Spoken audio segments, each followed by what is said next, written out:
What up? I'm Tokyo, I'm Serge. and we're the Cine Maniacs. All right, I know it's a little, different from what we usually do. We're literally about to go in and watch Joker 2. La Fala, something like that, right? La Fija. I don't know how to pronounce It's something shit. European, I think. I'm not really sure. Yeah. First one was a banger. Yeah, definitely.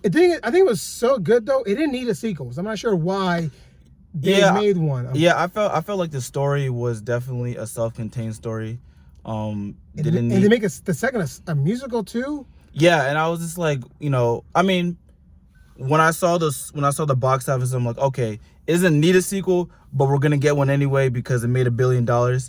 And like you said, when we heard it was a musical, we were confused. I was like, a musical? Yeah. I'm like, DC, what the hell?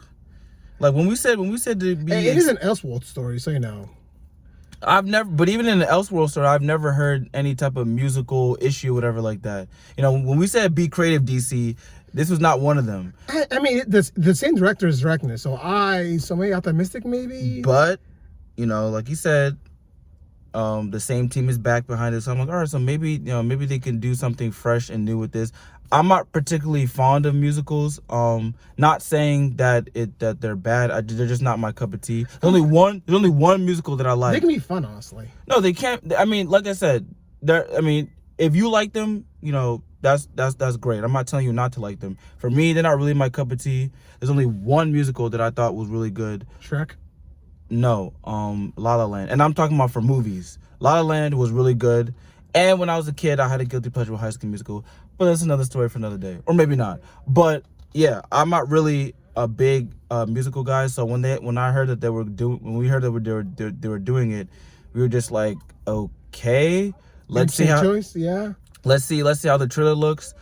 I ain't gonna lie, the trailer did look pretty good. Yeah, we saw Two-Face. I think Two-Face. Yeah, man. Again. Yeah. Oh, that's right. I forgot who was gonna play. I think Hugo Strange is gonna play in part of it. That's my theory right now. Hugo Strange. Is he listed as an official? I didn't check. So we don't know. I'm hoping. I do remember they saying Two-Face was gonna be in a movie. Now, well, it's Harvey Dent, Oh yeah, of course.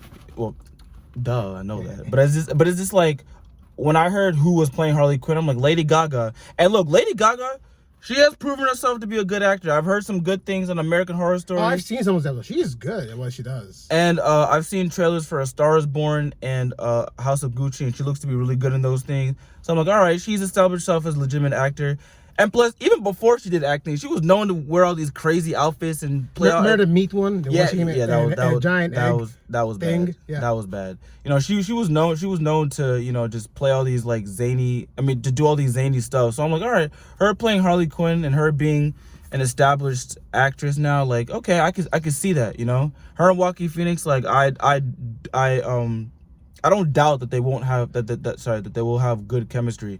My only thing is, and I ain't gonna lie, I've been seeing the reviews lately, not been inspiring. I have not seen the reviews. But at the same time, we don't, well, he hasn't seen reviews. I have, and they have not been inspiring. But I don't go with what everybody else is saying. I go in there with an open mind. So I'm going in there optimistic and hoping to like it and stuff like that, Yeah, I feel like Joker itself, 2019 movie, was just so unique in storytelling. It was its own thing for a while, and that was pretty good. It was the highest rated R-rated movie. It's highest grossing too for like 5 years before Deadpool 3 came around. My thing is, like, because Heath Ledger to me is still the GOAT Joker, but I admired like what he said. They did something unique. They did something different. I do think that this is the most disturbed and most realistic Joker that we've seen. Yeah. You know what I'm saying? I mean, remember we went to see Joker 2019? Yeah, and also like because it's very theater too. And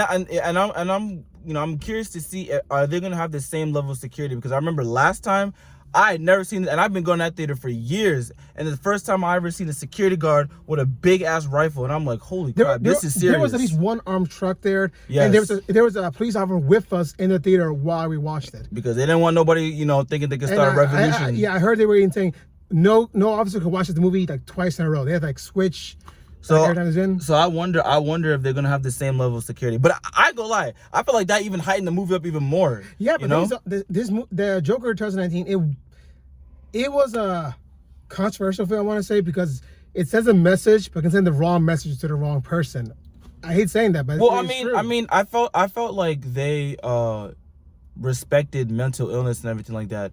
But yes, like you said, to the wrong person, because yeah, there were, well, I mean, look, if you haven't seen the movie, that's on your fault. So spoiler alert, there's a revolution at the end and everything like that. So, there's people out there who think they can overthrow. I mean, we've seen it right now, January 6th and everything like that. So there's people out there who feel like they can overthrow the government. So, that movie wasn't so far-fetched from reality and everything. Yeah, it came out a year before it happened too. Oh no, 2 years before it happened. Exactly. So again, it just, this movie, the first time you watch, I think you should be in a good state of mind, and I think Joker 2 is gonna be the same way. You gotta be the right headspace. You can't be in a bad headspace to watch these kind of movies. The only headspace I'm in right now is I'm excited as hell for this.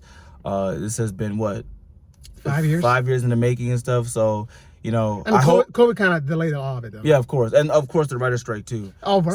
So I hope this movie delivers. We'll see if we agree with the reviews. If we don't agree with the reviews, you'll know after the post reaction and stuff. So once again, this is just our initial thoughts and everything like that.